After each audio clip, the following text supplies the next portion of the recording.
मैं मालिक के बच्चे को दूध पिलाती तो मालिक सर पर आकर खड़ा हो जाता।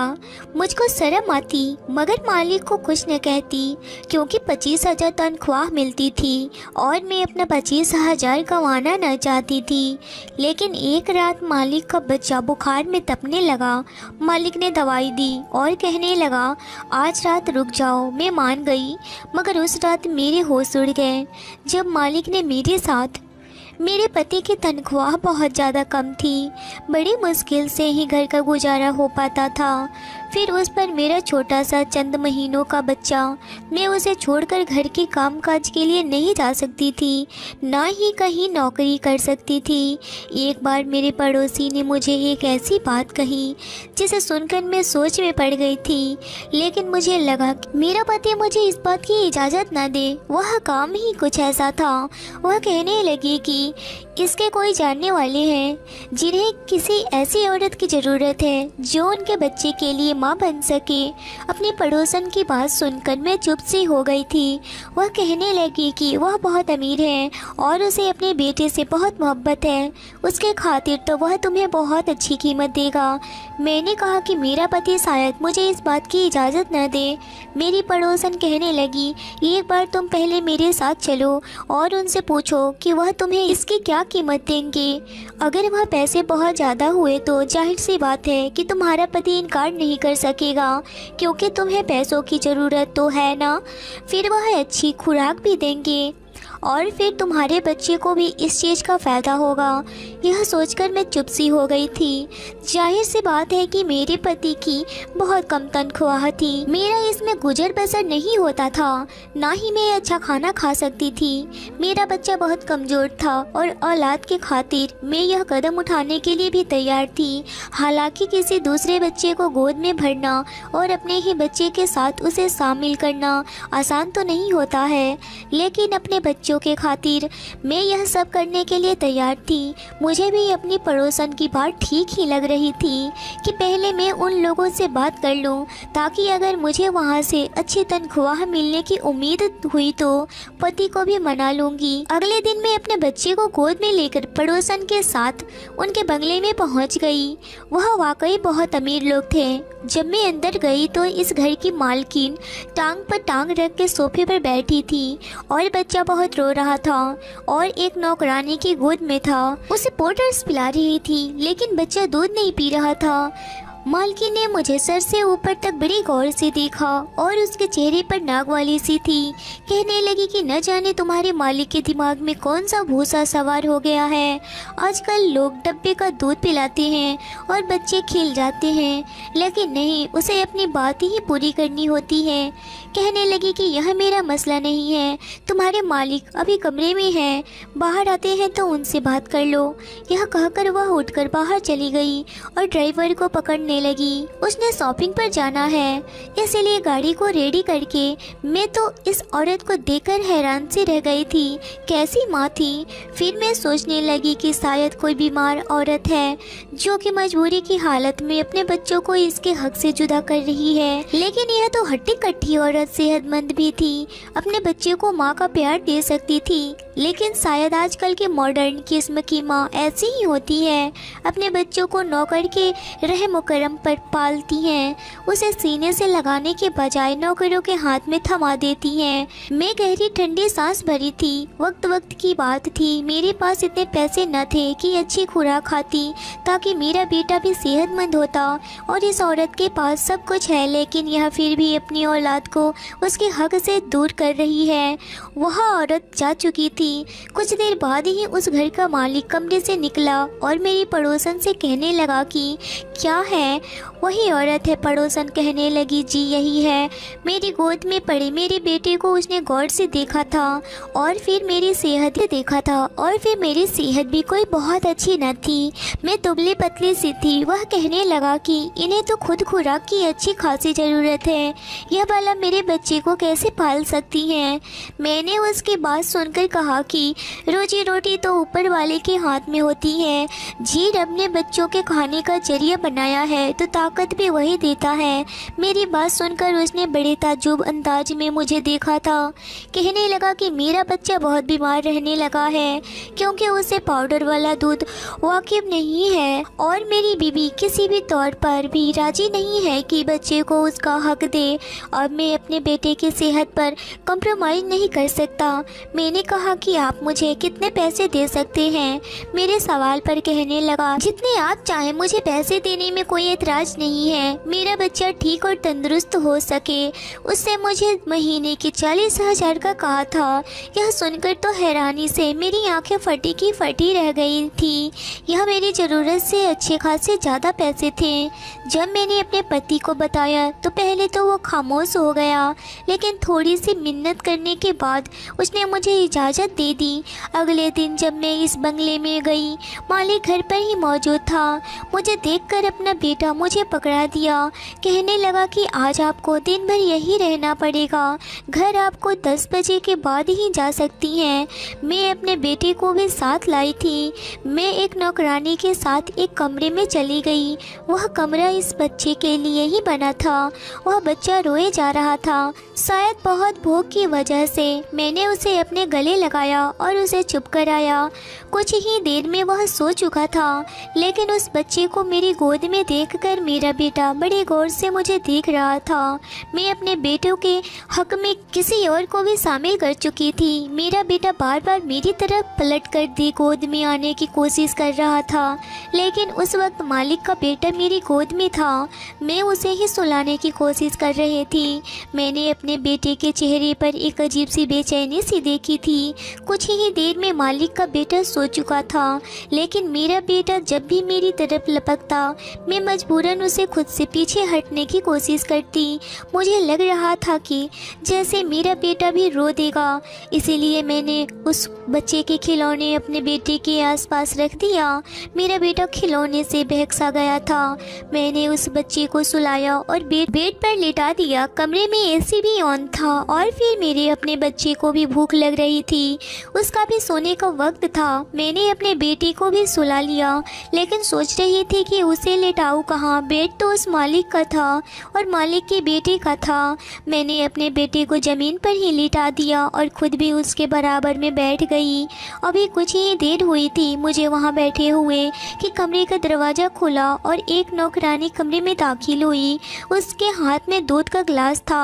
वह उसने मुझे थमा दिया। मैं उसे हैरत से देखने लगी। कहने लगी कि मालिक कह रहे हैं उसे तुम पियो और कुछ देर बाद मैं तुम्हें फल भी ला कर दूंगी, वह भी सारे के सारे तुम्हें खाने पड़ेंगे। यह सुनकर तो मुझे हैरत हुई। मैंने कहा कि मैं यह सब कैसे खाऊंगी। वह नौकरानी कहने लगी कि मालिक का हुक्म है। वह कह रहे थे कि आप अच्छा खाएंगी, अच्छा पिएंगी, तभी उनका बेटा भी सेहतमंद रहेगा। यह सुनकर मेरे दूध का गिलास पी लिया। पूरे 1 साल बाद मैंने दूध का गिलास पिया था, वरना तो रोज बस 2 घूंट दूध 1 कप चाय में डालकर पतले से चाय ही पीने को मिलती थी। साथ साथ न जाने क्यों मेरी आंखों से आंसू बह रहे थे। वक्त भी इंसान को कैसे कैसे कारनामे दिखाता है।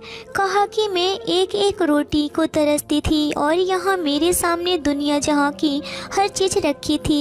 सिर्फ इस मालकिन के बच्चे की वजह से 4-5 दिन में ही मेरी सेहत में काफ़ी फ़र्क आना शुरू हुआ था। लेकिन एक चीज़ जो मैंने महसूस की थी वह यह था कि जब भी मालिक के बेटे को कमरे में लेकर जाती, कुछ देर बाद ही मालिक किसी न किसी बहाने से कमरे में आ जाता। मुझे बड़ी अजीब सी नज़रों से देखा। मुझे उलझन से महसूस होती। मैं फ़ौरन से उसके बच्चे को गोद से उतार देती। वह मुझे अपने बेटे के बारे में पूछने लगते। मुझे अपने मालिक की हरकत बहुत बुरी सी लगती थी कि वह क्यों कमरे में बिना इजाज़त चले आते हैं। जब 4-5 दिन यही सिलसिला जारी रहा तो फिर मैंने एक दिन कह दिया कि देखो मुझे यूँ अच्छा नहीं लगता, बार बार कमरे में क्यों आते हैं। मेरी बात पर उसके माथे पर बल पड़ने लगे। कहने लगा कि सच्ची बात बताओ, आपको मैंने कहा जी बताइए। वह कहने लगा कि देखो मैं आपको जो खाने पीने में इतनी चीज़ पेश करता हूँ, सिर्फ इसीलिए करता हूँ ताकि मेरा बच्चा अच्छी सेहत का हो जाए। मुझे यह वहम रहता है आप मेरे बेटे की बजाय अपने बेटे से ज़्यादा प्यार करती हैं, ज़्यादातर जो वो उससे देती हो। मैं अगर पैसा खर्च कर रहा हूँ तो अपनी औलाद के लिए कर रहा हूँ। यह सुनकर तो मेरा दिमाग घूम कर रह गया था। क्या समझता था वह मुझे? क्या मैं बेईमान हूँ? उसका फ़िक्र मैं अपने बच्चे को सेहतमंद करूँगी और उसके बेटे को पूछूंगी भी नहीं, या उसको भूखा रखूंगी। मैंने कहा कि साहब मैं गरीब ज़रूर हूँ, लेकिन मैं बेगैरत नहीं हूँ। मुझे नमक की वफ़ा करनी अच्छे से आती है। मगर आपको ऐसा ही शक है तो ठीक है, आप किसी और को रख लें। यह कहने के बाद मैंने अपना बच्चा गोद में उठाया और बाहर जाने लगी। वह मुझे पीछे से पुकारता रह गया, लेकिन मैं 1 मिनट भी वहाँ न रुकी और अपने घर आ गई। मैं गरीब ज़रूर थी, लेकिन बेगैरत हरगिज़ नहीं थी। इतनी बातें सुनने के बाद भला मैं क्यों वहाँ पर रुक जाती? मैं अपने बच्चे को हक उसके बेटे को दे रही थी, उसका ख्याल भी बहुत रख रही थी।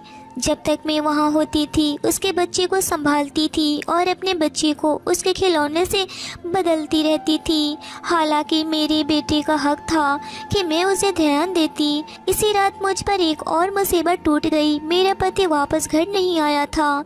रात के 12 बज गए तो मैं बहुत परेशान थी। जब मुझे फ़ोन आया और किसी ने मुझे यह बताया कि मेरे पति का एक्सीडेंट हो गया है। यह सुनना था कि मैं अस्पताल पहुंची। मेरे पति की मौत हो चुकी थी। वह बुरी तरह जख्मी हुआ था। जब मुझे डॉक्टर ने आकर बताया कि मेरा पति अब इस दुनिया में नहीं रहा, तो मैं बेहोश होकर गिर चुकी थी। कभी अपने कुछ महीनों के बच्चों को देखती तो कभी अपने बच्चे के मुर्दा शरीर को।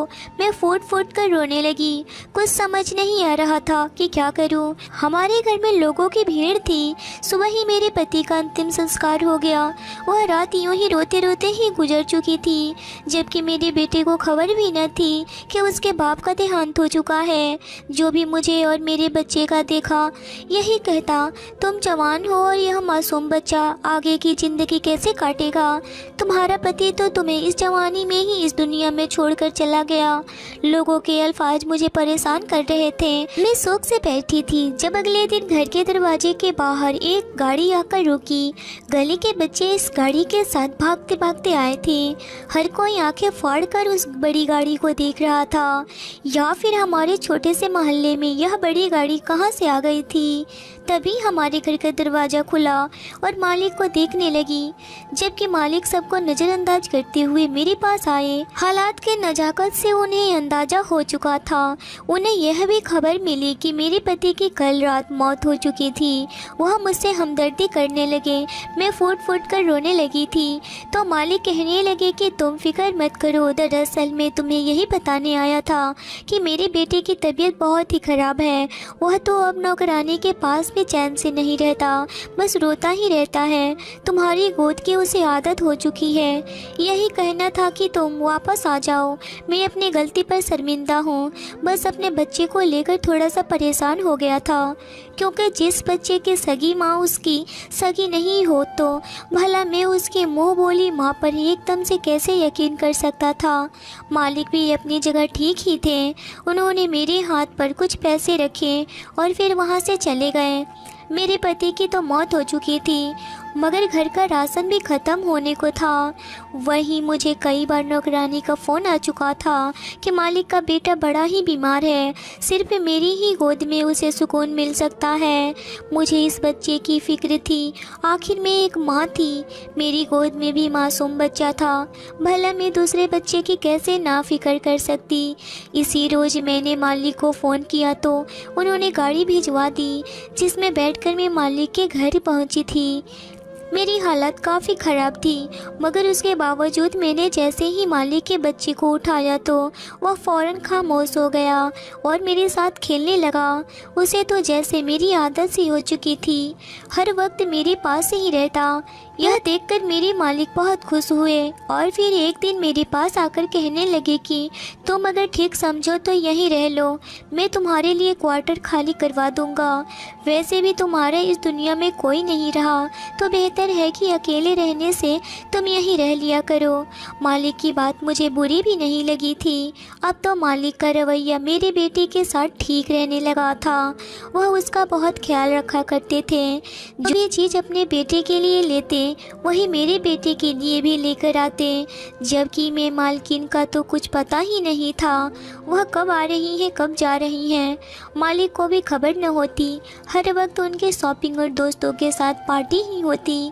कई बार तो वह दूसरे मुल्क अकेले अपने दोस्तों से मिलने के लिए भी जा चुकी थी। उन्हें इस बात की जरा भी परवाह न थी उनका बच्चा किस हाल में है। मैं अपने पति को याद करके काफ़ी उदास रहने लगी थी। मेरा बेटा भी अपने बाप को याद करके रोता रहता। अक्सर एक दिन मालिक के बेटे की तबीयत खराब थी। मैं क्वार्टर जाने लगी तो मालिक बोले कि आज तुम यहीं रह जाओ, मेरे बेटे के कमरे में ही सो जाना। मेरे बेटे की तबीयत खराब है और वह सिर्फ तुम्हारे पास ही पल सकता है। मजबूरन मुझे वहीं रुकना पड़ा। आधी रात को मालिक का बेटा भूख की शिद्दत से जागा तो मैं उसे दूध पिलाने लगी, मगर तभी मालिक कमरे में चले आए। मैं अपने ही ध्यान में बैठी थी। जब कदमों की आहट सुनी तो घबराकर मालिक के बेटे को खुद से दूर करने लगी। वह सो चुका था और उसकी तबीयत भी कुछ ठीक थी। मेरी घबराहट देखकर मालिक मेरे सामने कुर्सी खींचकर बैठ गए और फिर जो बोले वह सुनकर मेरे कदमों के नीचे से ज़मीन निकल चुकी थी। मालिक कहने लगी कि देखो, जो मैं कह रहा हूँ वो ध्यान से सुनो। मैं एक ऐसी लड़की से शादी करना चाहता था जो न सिर्फ दुनियादारी संभाले बल्कि घर और मेरी होने वाली औलाद को भी संभाले, उसकी अच्छी परवरिश करे। जबकि मैंने उस औरत से शादी की, इसमें ऐसी कोई भी खास बात मौजूद नहीं है। इसलिए मैं चाहता हूँ कि जैसे ही तुम्हारी राय हो मैं तुमसे शादी कर लूँ। तुम मेरे बेटे को अपने बच्चे की तरह ख्याल रखती हो। मेरा बच्चा भी तुमसे घुल मिल चुका है। मैं चाहता हूँ कि तुम्हें इसकी माँ का दर्जा दे दूँ। मैं जब मालिक की बात सुनी तो मेरा चेहरा लाल हो चुका था। फ़ौरन कहने लगी कि नहीं, मुझे सिर्फ अपने पति से मोहब्बत है। मैं ऐसे कैसे आपसे शादी कर सकती हूँ? अभी तो उनकी रूह को सुकून भी नहीं मिला होगा। मैं फ़ौरन वापस अपने क्वार्टर में चली गई, मगर मालिक कहने लगे कि तुम्हें इस फैसले का हक है, तुम जो कहोगे वही करूँगा। मालिक का रवैया मेरे बच्चे के साथ बहुत अच्छा था। इसे तो अमीरों वाले आराम और ऐश मिल रहे थे। मैंने बहुत सोचा।